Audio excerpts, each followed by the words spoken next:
Hi అండి. అందరికీ శ్రావణ మాసం శుభాకాంక్షలు అండి.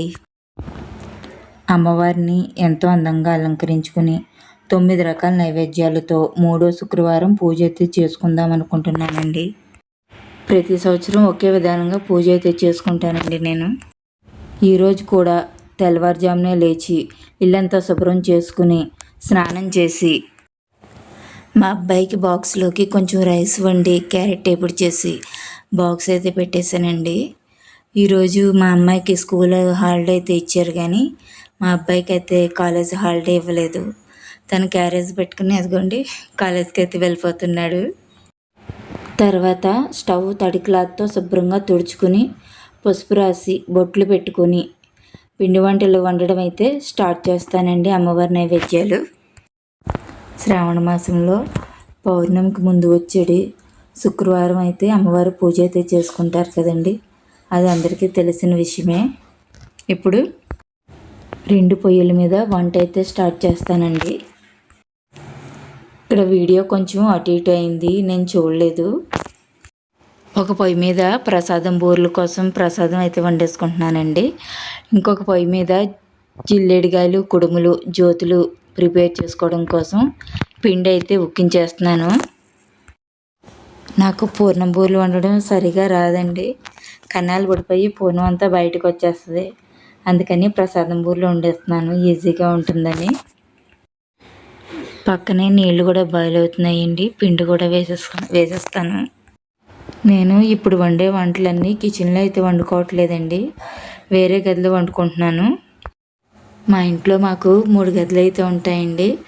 వాటిలో చిన్న గది ఎప్పుడూ శుభ్రంగా నీట్గా ఉంచుతానండి. అందులో పెద్ద మసలం, అందుకనేసని ఈ వంట అంతా అమ్మవారి నైవేద్యాలన్నీ ఆ గదిలోనే వండుకుంటున్నానండి. కిచెన్ అంతా శుభ్రం చేయలేక కొన్ని సామాన్లు అయితే తోమేసుకుని ఈ గదిలో అయితే వంట అయితే చేసేసుకుంటున్నానండి.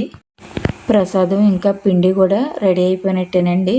అవి 2 దింపేసి ప్రసాదం చల్లారిన తర్వాత ప్రసాదం ఉండలు అయితే చేసేసుకుంటాను.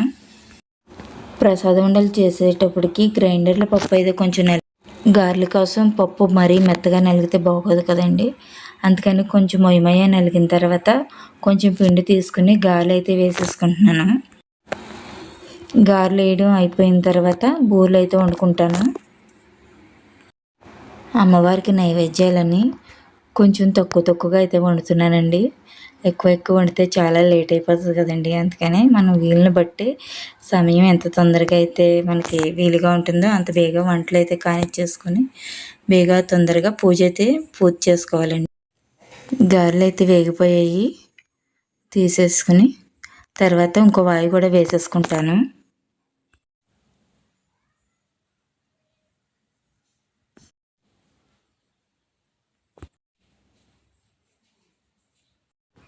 ఈ వాయి కూడా వేగిపోయిన తర్వాత తీసేసి పక్కన పెట్టేసుకుంటాను.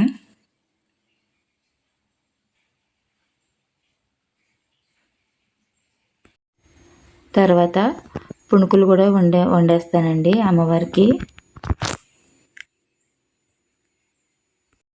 వీటిని మేము చిట్టుగారులు చిట్టుబూర్లు అని అయితే అంటామండి. కొంతమంది పునుగులని వడలని కూడా కొంతమంది అంటారు.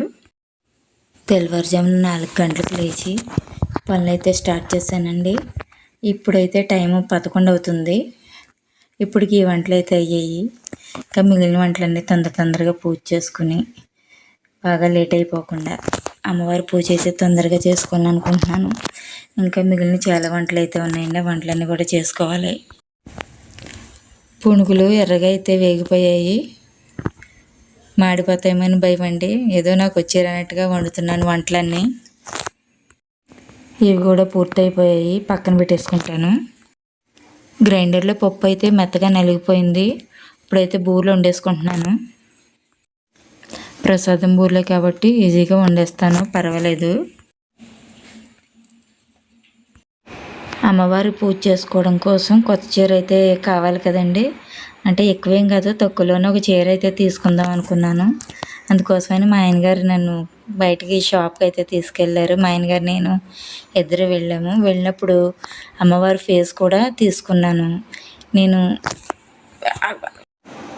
కలశం మీద కొబ్బరికాయకి అమ్మవారి ఫేస్ అయితే సెట్ చేసుకుని అమ్మవారిని రెడీ చేసుకుని అందరూ పూజ అయితే చేసుకుంటున్నారు కదండి. అదేవిధంగా నేను కూడా ఈ సంవత్సరం చేసుకుందాం అనుకుంటున్నాను. నా చీర అమ్మవారి ఫేస్ గురించి మీకు చెప్పేలోపు బూర్లు కూడా రెండోవాయి కూడా రెడీ అయిపోయాయండి.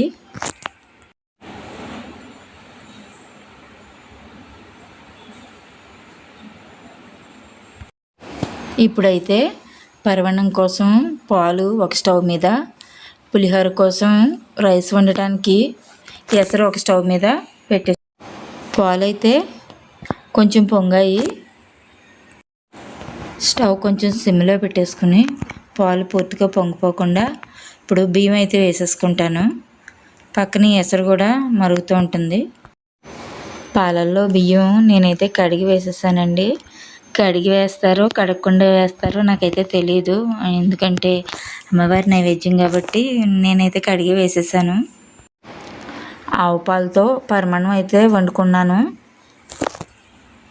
ఇక ఇప్పుడు పరమాన్నం ఉడకడానికి చాలా టైం అయితే పడుతుంది కాబట్టి పొంగిపోకుండా స్టవ్ సిమ్లో పెట్టుకొని కొంచెం సేపు అలా ఉంచితే ఉడుకుతుందండి. ఇక ఇప్పుడు ఎసరు కూడా మరుగుతుంది కాబట్టి ఎసట్లో బియ్యం వేసేసుకుని మూత పెట్టేసుకుని ఉంచేసుకుంటే కొద్దిసేపటికి రైస్ అయితే ఉడికిపోతుందండి.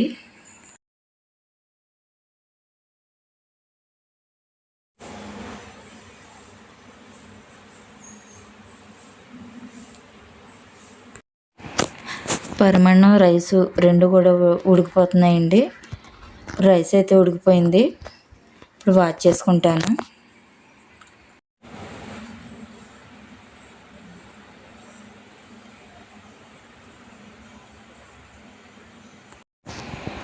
పరమాన్నం కూడా ఉడికిపోయిన తర్వాత బియ్యం బాగా ఉడికిన తర్వాత బెల్లం అయితే వేసుకొని కొద్దిసేపు అలా ఒక 2 నిమిషాలు మరగనిస్తే బెల్లం కూడా కరిగి పరమాన్నం అయితే రెడీ అయిపోతుందండి. లాస్ట్గా కొంచెం పరమాన్నంలో ఉప్పు వేసుకొని దించి పక్కన పెట్టేసుకోవడమే.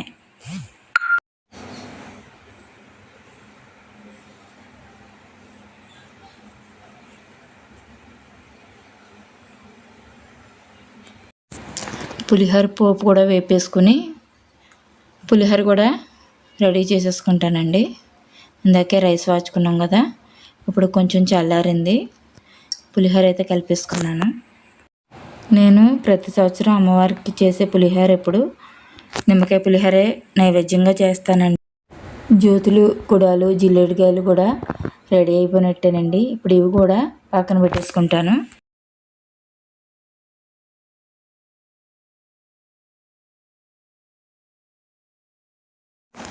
ముందు రోజు నైటే అమ్మవారిని ఇలా రెడీ చేసేసుకుని అందంగా అలంకరించుకుని ఒక గదిలో అయితే పెట్టేసుకున్నానండి. ఆ అమ్మవారిని దేవుడి గదిలో బల్ల మీద అయితే పెడదామనుకున్నానండి. కానీ బ్యాక్గ్రౌండ్ ఏమీ సెట్ చేయనందువలన ఎందుకో నాకు ఏదో బోసుగా వెలుతుగా అనిపించింది, పెద్ద నచ్చలేదు. అందుకని కింద పీటేసి పీట మీద అయితే అమ్మవారిని పెట్టేశాను.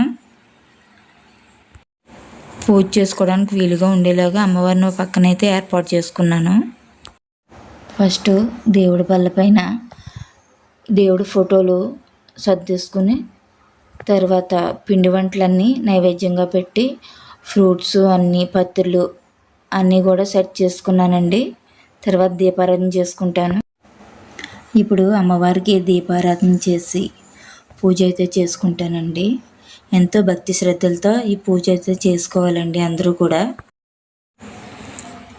దీపం వెలిగించిన తర్వాత విఘ్నేశ్వరునికి ఫస్ట్ పూజ అయితే చేసుకోవాలండి.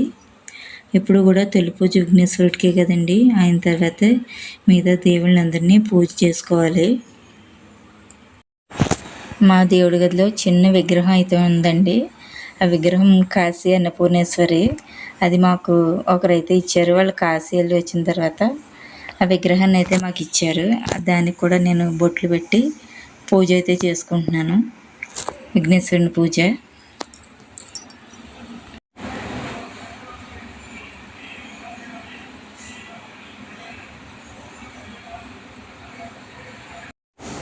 ఇందాక నేను పిండి వంటలు చేసినప్పుడు జ్యోతులు, కుడాలు, జిల్లేడుగాయలు అని చూపించాను కదండి, వంట చేశాను కదా. అట్లాగే జ్యోతులు అనేవి అవేనండి. అవి చిన్నగా దేవుడి పటాల ముందు, దీపాల ముందు కనిపిస్తున్నాయి కదండి. వాటిలో కొంచెం ఆవునే వేసి చిన్న చిన్న ఒత్తులు వేసుకుని 9 అండి అవి. 9 కూడా 9 వాటిల్లోనూ కూడా దీపారాధన అయితే చేసుకోవాలి. తొందరగా అయితే వెలగట్లేదండి అవి వెలిగించడానికి చాలా టైం పట్టేస్తుంది. ఎందుకంటే మరి చిన్నగా ఉన్నాయి కదా దీపాలు. ఈ దీపాలు కూడా వెలిగించేసాను.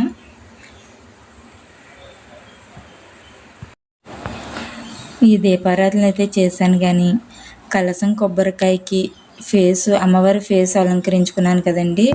అమ్మవారి ముందు దీపం అయితే పెట్టలేదు, మర్చిపోయాను. అమ్మవారి ఫోటోలు అలంకరించుకున్న అమ్మవారు కూడా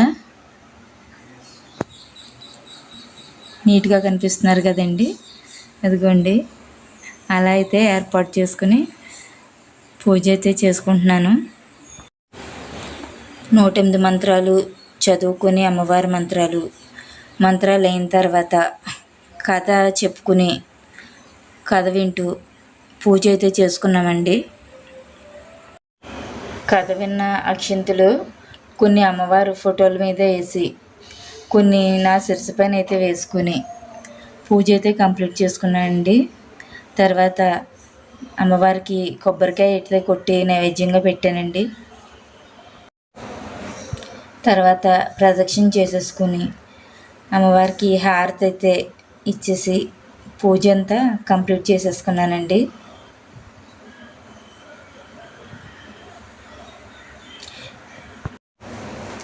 అది 9 రకాల నైవేద్యాలు అన్నాను కదండి.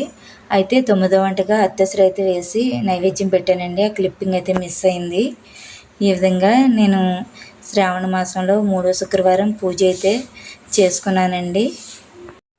ప్రతి సంవత్సరం ఇదే విధంగా పూజ చేసుకునే విధంగా ఆయురారోగ్యాలు ఇవ్వాలని అమ్మవారిని కోరుకుంటూ ఈ వీడియో ఇంతటితో ముగిస్తున్నానండి. మీరందరూ కూడా అమ్మవారికి దండం పెట్టుకుని నమస్కారం చేసుకుని వేడుకోండి. ఇంతేనండి వరలక్ష్మి వ్రతం వ్లాగు. మీకు నచ్చితే లైక్ ఇచ్చి సబ్స్క్రైబ్ చేసుకోండి. నా వీడియోలు తప్పకుండా అందరూ చూస్తారని ఆశిస్తున్నాను. Bye bye.